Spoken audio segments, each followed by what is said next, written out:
سر آج کل جو ایک چیز بحث چلتی رہی گندم کے حوالے سے، اب حکومتی رپورٹ بھی سامنے آ گئی ہے، نگران دور کے کسی بندے کا نام نہیں آیا، کسی کو طلب نہیں کیا گیا، 4 افسران کو معطل کرنے کی منظوری دی گئی ہے جو فوڈ سیکیورٹی والے لوگ ہیں. تو اتنے طاقتور ہیں آپ کہ آپ نے اپنا نام نکلوا لیا اس سارے معاملے سے، یا پھر آپ کا نام تھا ہی نہیں اس میں؟ بہت شکریہ. میں درخواست کروں گا کہ میڈیا کے جتنے بھی دوست ہیں وہ اپنا کام اگر خود کرے نا تو بہت آسانی ہو جائے گی، اور ان میں سے بنیادی کام ہے تحقیق.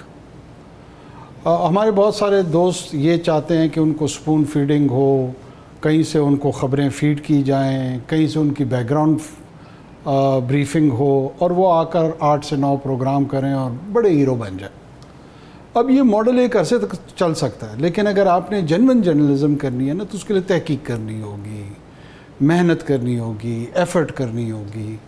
پورے میڈیا میں ایک نیریٹو چلایا گیا، میں تمام لوگوں کو کہہ رہا ہوں جنہوں نے اس پہ پروگرام کیے، کہ وہ جوہل کا لفظ تھوڑا سخت ہو جائے گا کہ انہوں نے تکلیف ہی نہیں کی، کوشش ہی نہیں کی. ذرا پتہ ویسے میں ڈسکلیمر دے دوں، ہم نے اس پہ کوئی پروگرام نہیں کیا. چلے آپ کی مہربانی. ویسے اگر آپ کر لیتے تو مجھے حیرت ہوتی کہ آپ جو ہے نا ایکسیپشن ہوتے. شاید یہ میری بدگمانی ہے کہ آپ بھی شاید ان میں سے ہوتے. میں پھر دوبارہ آپ کے سامنے مؤدبانہ گزارش کروں، اور کیونکہ یہ بڑے بڑے لوگ ناراض ہو جاتے ہیں ہم سے. ہم تو چونکہ لوور مڈل کلاس کے وزیر اعظم رہے تو اس لیے ہمیں بہت یہ حقیر اور چھوٹی نظر سے شاید دیکھتے ہیں. ایک سوال تھا جس کا جواب ڈھونڈنا تھا، اور اس کے لیے رائٹ ٹو انفارمیشن ایکٹ، جس کے آپ نے بڑی جدوجہد کی، میڈیا کی آزادی کے لیے، آزادی رائے کے لیے. رائٹ ٹو انفارمیشن ایکٹ میں آپ نے آفیشلی ایک ریکویسٹ بھیجنی تھی ایف بی آر کو، اور ایف بی آر سے یہ پوچھنا تھا کہ جو امپورٹ پالیسی آرڈر ہے یہ کب کس حکومت میں جاری ہوا تھا. آپ کو سارے معاملے کا جواب مل جاتا. آپ نے یہ نہیں کیا. آپ نے پروگرام کیے، آپ نے کہا جی بڑا بڑا مال بنایا گیا ہے، بڑے بڑے لوگ اس میں انوالو ہیں. یہ جتنے لوگ یہ پروگرام کر رہے تھے یہ سب اپنے اپنے پروگراموں کے عوض مال بنا رہے ہیں. کوئی آدمی اگر مولانا طارق جمیل صاحب کے فٹ سٹیپس پہ چلتے ہوئے ابلاغ کر رہے، دعوت کا کام کر رہے تو مجھے بتا دیں. نہیں اس میں عرض میری جی عرض میں آپ نے سوال کیا.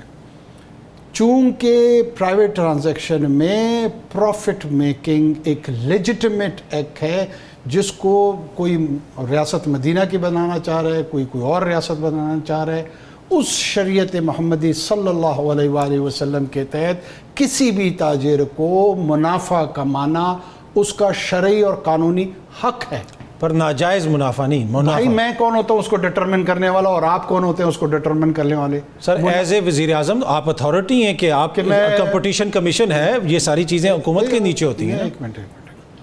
اس کا مطلب یہ ہے کہ میں ملک میں پرائس کنٹرولنگ کا نظام موجود ہے. اچھا جو کام ہم کرتے تھے تو سب سے پہلے سوال آپ جیسے دوست کرتے تھے تو ان کا مینڈیٹ ہی نہیں ہے، کیوں کر رہے ہیں؟ کوئی کام کرنے سے پہلے ہمارے مینڈیٹ پر سوال کرتے تھے. اچھا جو کام ہم کرتے تھے پھر وہ کہتے ہیں وہ والا کام کیوں نہیں کیا؟ کیا ہم انقلاب لے کر آئے تھے؟ بات یہ ہے اس گندم کی امپورٹ کی اجازت 2019 سے، اور فار رائٹ ریزن، میں بار بار کہہ چکا ہوں.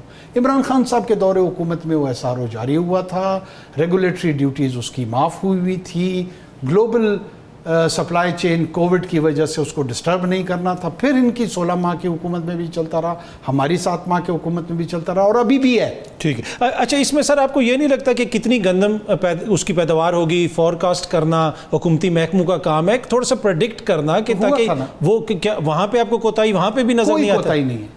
پھر یہ کیوں کسان کیوں رو رہا ہے آج؟ یہ کیا مسئلہ ہے؟ یہی میں عرض کروں، ایفرٹ کریں، انویسٹیگیٹ کریں کہ کیا ایشو ہے. دیکھیں 2 ایشوز تھے. ایک یہ ہے کہ آپ کے ایک پروڈکشن ٹارگٹ ہے، اور دوسرا آپ کا کنزمپشن ٹارگٹ ہے.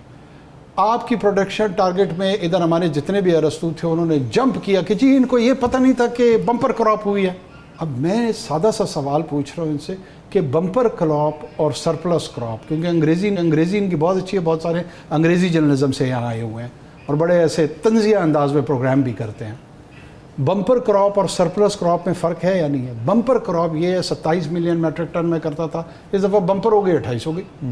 سرپلس یہ ہے کہ میرا کنزمپشن ٹارگٹ 32 کا ہے، عرض میری سن لیں، اور میں نے 34 کر دی. کیا آپ نے سرپلس پروڈکشن کی ہے ویٹ کی؟ جواب ہے نہیں. گیپ ہے؟ جواب ہے ہاں. ٹھیک ہے. کتنا گیپ ہے یہ ڈٹرمن ہونا ہے, یہ کیا ہوا ہے حکومت نے. 2.4 ملین میٹرک ٹن کا گیپ تھا. ٹھیک ہے. پھر یہ جو 4 افسران کو معطل کیا مجھے نہیں پتا یہ کیوں کر رہے ہیں پھر, مطلب کہ ان کو قربانی کا بکرا بنایا جا رہا ہے؟ دیکھیں اطہر صاحب مجھ سے میرے ایکشن کا سوال پوچھے نا, آپ مجھ سے جو ہے نا میرے پردادا کا سوال اگر پوچھیں گے کہ وہ گاؤں سے کیوں نہیں نکلے اور انہوں نے شہر میں سکونت کیوں اختیار نہیں کی, تو میرے پاس اس کا جواب نہیں. پر مسئلہ یہ نا کہ یہ حکومت کر رہی ہے. ٹھیک ہے, میں اگر آپ کے موقف کو سارا مان لیں, میں نہ مانے, مجھے صرف اپنے موقف کی وضاحت کرنے دے, کیونکہ میرا مسئلہ یہ ہے کہ میں اکیلا آدمی محاذ جھوٹ جنگ لڑ رہا ہوں جہالت اور جھوٹ سے. ٹھیک ہے, یہ بہت سخت لڑائی ہے. آپ نے پورے پاکستان میں مجھے گندن چور ڈکلیئر کیا ہوا ہے. میں ایرانی پریزیڈنٹ کی اس پر تعزیت کرتا ہوں. نیچے سے جو یہ ٹرول بٹھائی ہوئی ہے, جس نے بھی بٹھائی ہوئی ہے, یہ وہ بزدل لاٹ, وہ بے حیا لاٹ ہے جو نامعلوم انداز میں ڈیجیٹل سپیس میں آپ کو گالیاں دیتے ہیں, آپ کو چور کہتے ہیں. اگر یہ واقعتاً ان کے پاس اللہ اور اللہ کے رسول پہ یہ ایمان رکھنے والے لوگ ہیں, یا تو یہ سامنے آئے ہمیں گالی دیں, یا یہ سامنے کوئی الزام ہے تو اس کو ثابت کریں. یہ بڑی مناسب بات ہے. سوال کریں, اس کا اگر جواب اگر کوئی کیس بنتا ہے تو عدالتیں بھی موجود ہیں. بھائی میں آپ کے پروگرام کے توسط سے اپنے آپ کو پیش کرتا ہوں. ٹھیک ہے, جوڈیشل کمیشن بنانا ہے کسی نے, اگر کسی کو قاضی فائز عیسیٰ صاحب پسند ہے ان کو سربراہ بنا دیں, اگر کسی کو جسٹس اطہر من اللہ صاحب پسند ہے ان کو بنا دیں, اگر کسی کو جسٹس بابر ستار صاحب پسند ہے ان کو بنا دیں, آج کل نیا ہو سکتا ہے محسن اختر کیانی صاحب پسند ہے ان کو بنا دیں. مجھے کسی پہ اعتراض نہیں. ٹھیک ہے, آپ کو میں ان تمام حضرات کو سمجھتا ہوں کہ یہ جسٹس اسٹیبلش کرتے ہوئے جو بھی ریکوائرڈ پروسیجرز ہیں ان کو فالو کرتے ہوئے ڈٹرمن کر سکتے ہیں کہ کون غلط نہ غلط. اچھا سر, اس میں جو آپ نے ایک میں سن لیں, چھوٹی سی بات سر, میں پارلیمنٹ کی کمیٹی بناتے ہیں. ٹھیک ہے, پی ایس سی کے سربراہ اس وقت پی ٹی آئی کے کینڈیڈیٹ نامزد ہیں پر ابھی تک ان کی ہوئی نہیں. اگر جب ہو جائے جی وہ بلاتے ہیں تو آپ ہر پلیٹ فارم پہ آپ نے آپ کو ڈیفینڈ کرنے کے لیے. میرے بھائی اللہ تعالیٰ کے فضل سے نہ یہ کرپشن ہے, نہ یہ اسکینڈل ہے, نہ یہ اسکیم ہے. جس نے بنانے کی کوشش کی ہے وہ انشاءاللہ العزیز رسوا ہوگا. اچھا سر, اس میں یہ دیکھیں, اس میں کس نے اس کو بنانے کی کوشش کی؟ حنیف عباسی صاحب, انہی کی جماعت کے ووٹوں سے آپ سینیٹر بنے ہیں, انہوں نے کہا اور آپ نے ان کو فارم 47 کی بات کی. نہ میں نے کی ہے, میں 10 دفعہ اس کی تردید کر چکا ہوں. کوئی نہیں, جو میڈیا پورے میں اب میں کہہ رہا ہوں نا, آپ تحقیق نہیں کرتے. میں ان کے پارٹی کے ووٹوں سے سینیٹر نہیں بنا ہوں, آپ کو نہیں پتا, آپ آزاد بنے. دیکھیں اب آپ, یہ میرا اگیلا ہے, آپ تحقیق کریں سر, معلومات کریں. مطلب پیپلز پارٹی اور نون لیگ کی حکومت ہے, پیپلز پارٹی اور نون لیگ کی حکومت ہے. آپ نے اس کو کاٹنا نہیں ہے. نہیں, بالکل نہیں کاٹوں گا سر. پیپلز پارٹی اور نون لیگ کی حکومت ہے, انہوں نے ڈیسائیڈ کیا کہ ہم نے کون کون سے سینیٹر لے کے آنا ہے. بلوچستان سے وہ آپ کو بھی لے, احمد ولی خان صاحب کو بھی لے کے آئے, تو انہی کی حکومت ہو گئی آپ کی بات. ہاں بالکل بالکل, یہی میں کہہ رہا ہوں, آپ اپنی تحقیق نہیں کرتے. ٹھیک ہے.